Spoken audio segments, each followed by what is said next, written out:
हिंगोली जिल्ह्यातील शक्तिपीठ बाधित महामार्ग शेतकरी जे आहेत ते शक्तिपीठाला विरोध दर्शवतात। 2 दिवसापूर्वी औंढा तालुक्यातील शेंदूरसणा परिसरामध्ये जे आहेत ते शेतकऱ्यांनी जे ऑपरेटर होते ते शक्तिपीठ महामार्गासंदर्भात सर्वे करण्यासाठी आले असल्याचा संशय घेऊन जे आहेत ते एकाला ताब्यात घेतलं होतं आणि एकाला ताब्यात घेतल्यानंतर त्यांनी त्याच्या अधिकाऱ्याला फोन केला की मला लोक इथं मारतायत, तुम्ही पटकन कोणतरी एखादा व्यक्ती पाठवा, असं संभाषण जे आहे ते एका व्यक्तीनं या ठिकाणी केलं होतं। आणि त्याच ठिकाणी ज्या ठिकाणी संभाषण झालं त्याच ठिकाणी मी आता शेंदूरसणा शिवारामध्ये आहे, ज्यांनी त्या व्यक्तीला अडवलं होतं तेच हे सगळे स्वाभिमानी शेतकरी संघटनेचे असतील, त्याचबरोबर शक्तिपीठ बाधित महामार्गातील शेतकरी असतील ते आपल्यासोबत आहेत। नेमकं त्या दिवशी घडलं काय होतं? त्या दिवशी शिरड शहापूर या भागामध्ये शक्तिपीठासंदर्भात मोजणी होणार होती, त्यामुळे आम्हीच शक्तिपीठ बाधित विरोधी संघर्ष समिती असेल, शेतकरी असतील किंवा आम्ही स्वाभिमानी शेतकरी संघटनेचे कार्यकर्ते आम्ही सकाळपासून एक अलर्ट मोड होतो की आपल्याला काही करून मोजणी होऊ द्यायची नाही, कारण हा आवश्यकता नसलेल्या महामार्गाची मोजणी न होऊ देण्यासाठी आम्ही सकाळपासून प्रयत्न करत होतो।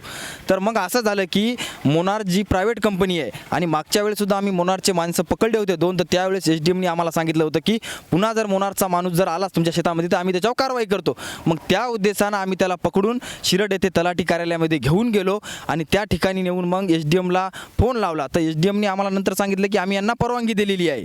मग कायदेशीर परवानगी आम्ही सर्व तपासून आम्ही त्याची सुटका केली।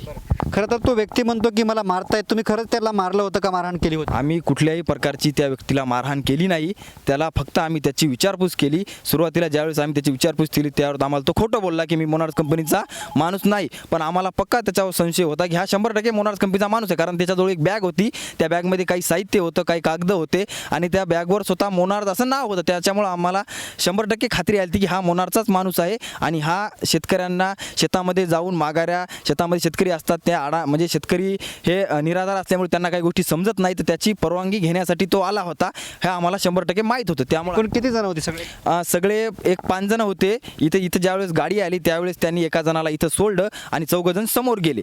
हां, त्या चौघांनी काही सर्वे वगैरे केला होता का? नाही, त्या चौघांनी सर्व केला होता। सकाळी 10चा वेळ होता, त्यांनी सकाळी ती कामाची सुरुवात करणार होती, पण त्या अगोदरच आम्ही त्या एका जणाला पकडलं, त्याच्यामुळं बाकी तालुक्यातलं आणि जिल्ह्यातलं बी पूर्ण त्या दिवसाचं काम ठप्प झालं। आपण बघतो की शक्तिपीठ महामार्गासाठी जो कोणी येईल त्याला अडवण्याचं काम जे आहे ते शेतकरी करतायत, शेतकरी बाधित शेतकरी करतात। आपल्यासोबत काही शेतकरी आहेत, काय सांगाल? शक्तिपीठ महामार्ग तुमची जमीन चालली, काय भावना आहेत? कसं एकंदरीत जमिनीचं विभाजन झालेलं आहे, सरासरी शेती कमीच राहिलेली प्रत्येक शेतकऱ्याला। आणि असं जर एवढा शक्तिपीठ महामार्ग जर आमच्या परिसरातून जात असेल तर शेतकरी दिवसधोडीला लागणार आहे, कारण काय ज्याच्या शेतीवर ज्या शेतकऱ्याचं पोट आहे ती जर समजा शक्तिपीठामध्ये जर ते रस्त्यामध्ये जात असेल तर उद्या शेतकरी बेकार होणार, निराधार होणार, उद्या त्याला काय सहारा राहणार नाही, कारण का जीवन मरणाचं सगळं आमचं म्हणजे शेती आहे, जेणेकरून शक्तिपीठ रद्द होऊन शेतकऱ्याला त्याचा न्याय भेटावा अशी आमची इच्छा आहे। खरं तर कुठेतरी हा शक्तिपीठ महामार्ग जो आहे तो रद्द व्हावा आणि शेतकऱ्यांना न्याय मिळावा अशी प्रतिक्रिया शेतकऱ्यांनी दिली आहे। तर नेमकं शक्तिपीठ महामार्गाला विरोध का? शक्तिपीठ मार्गाला एवढाच विरोध आहे की जवळपास शेतकऱ्याची काही शेताचं भूमिहीन आहे आणि राहिलेले 2 एकर 3 एकर आणि अर्ध जर गेलं, अर्धी शेती या बाजूला राहील, अर्धी शेती या बाजूला, शेतकऱ्यांना व्हायची कशी? आणि ही जर शेती राहीच जर टिकली तर मग उरलेला प्रश्न निर्माण होणार आहे। म्हणून आमची विनंती आहे शासनाला, आता हिंगोली जिल्ह्यातून जिल्हाधिकारी साहेबाला एक आमची विनंती आहे शेतकरी वतीनं, कारण तुम्ही ज्यावेळेस तुमचं मोजणीला मोनार कंपनीच्या लोकांना तुम्ही दिलेलं आहे, आमचं म्हणणं नाही, मात्र तुमचं प्रशासन भूसंपादन जे कायदा आहे त्या कायद्याचे अधिकारी येऊ द्या आणि जे निवड केलेली त्या कर्मचारी येऊ द्या आणि परस्पर शेतामध्ये जाऊन परस्पर माघाऱ्या मोजणी करू नये। त्या दिवशी आम्ही ज्या दिवशी मोनार कंपनीचा एक कर्मचारी धरून ठेवला, आम्ही त्याला मारहाण केली नाही, काहीच नाही, उगाच त्याची अफवा करीत असतील। जर ही जिल्हाधिकारी साहेबांना माहीत आहेत, नाही उपविभागीय अधिकाऱ्यांना माहीत आहेत, जर ह्या गोष्टी असताना बी शेतकऱ्याचा ज्यावेळेस म्हणतात बाबा आम्हाला शेती मोजू आता नेमकी मागणी काय असणार आहे शेतकऱ्यांची सगळी? सर, मागणी एकच आहे की शक्तिपीठ कुठल्याही हालतीमध्ये रद्द झालाच पाहिजे। अल्पभूधारक शेतकरी आहेत आम्ही सर्वजण, जर आमची जमीन गेली तर आम्ही खाणार काय? आमची समोरची भविष्याची पिढी काय? शक्तिपीठ महामार्ग रद्द नाही झाला तर पुढची भूमिका काय असणार आहे? आमच्या रक्ताचा सडा करू, पण आम्ही शक्तिपीठ महामार्ग होऊ देणार नाही, कारण की सरकारला जे आहे, मी एक भाजपचाच कार्यकर्ता आहे सर, आमच्या लेकराच्या तोंडचा घास काढून जर त्याच्या लेकराला जर ते मोठं करीत असतील तर हे आम्ही कधीच होऊ देणार नाही। आणि पुढच्या येणाऱ्या काळामध्ये पण आम्ही त्याला दाखवून देऊ की शेतकऱ्याला जे तुम्ही त्रास दिला तर आम्ही पण त्याला दाखवून देऊ। खरं तर शेंदूरसणा या गावामध्ये अशी प्रकार घडला होता, इथले सरपंच आहेत, सरपंच काय नेमका प्रकार घडला होता त्याची? सरपंच आमचे मित्र आहे। काय सांगाल, काय नेमका प्रकार घडला होता त्या दिवशी? मी त्या दिवशी नव्हतो, पण आम्ही यापूर्वी ग्रामसभेचा ठराव दिलेला आहे की आमच्या गावच्या ज्या जमिनी जाणार आहेत त्याची एकही गुंठा आम्ही या शक्तिपीठ महामार्गाला जमीन देणार नाही. या पद्धतीत ठराव दिला, सर्व शेतकऱ्यांनी त्या ठिकाणी विरोध दर्शविला, लेखी स्वरूपात दिलं, तरी परस्पर येऊन जर हे कंपनीवाले जर मोजणी करीत असतील तर हे शेतकरी काय कोणी सहन करणार नाहीत आणि कदापि हे रस्ता होऊ देणार नाहीत.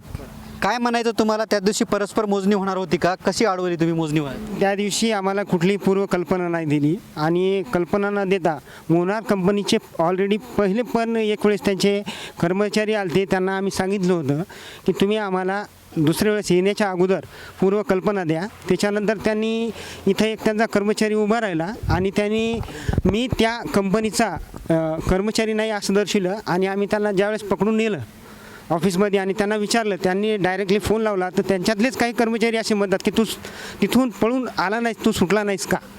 त्याच्यामुळं आमचे जे शेतकरी बांधव आहेत त्यांना जे राग आहे ते अनावर झाला. त्याच्यामुळं मग SDM साहेबाला बोलवलं आणि आम्हाला कुठल्याही परिस्थितीत पूर्वकल्पना द्या आणि आमच्या संमती घेतल्याशिवाय पुढील प्रक्रिया राबवून. मग सिद्ध झालं का तो शक्तिपीठ महामार्गाच्या सर्वेसाठी झाला? हे सिद्ध कसं झालं तुम्हाला? 100%. कारण त्याला फोन लावला, ज्यावेळेस फोन लावला त्याचे जे बाकीचे कर्मचारी आहेत त्यांनी सांगितलं ना, तू का नाही निसरली. निश्चितच आपण बघतोय की हे सर्व शक्तिपीठ बाधित शेतकरी होते. शेंदूरसणा शिवारामध्ये मी आहे आता आणि याच शेंदूरसणा शिवारामध्ये 2 दिवसापूर्वी जे आहे ते एक अनोळखी जे व्यक्ती होता तो शक्तिपीठ महामार्गाचा सर्वे करण्यासाठीच आल्याचं शेतकऱ्यांनी सांगितलं आहे आणि त्याच जो कोणी सर्वे करायला आला होता त्या 4 जणांच्या टीमलाही या शेतकऱ्यांनी अडवलं आणि शक्तिपीठ महामार्गाचा सर्वे करण्यापासून रोखलेलं आहे. भविष्यात आमच्या रक्ताचे पाठ गेले तरी आम्ही शक्तिपीठ मार्ग होऊच देणार नाही अशी प्रतिक्रिया जी आहे त्या सर्व शेतकऱ्यांनी दिलेली आहे. कॅमेरामॅन सायनाथ शिंदेसह मी रमेश चंदके, TV9 मराठी, हिंगोली.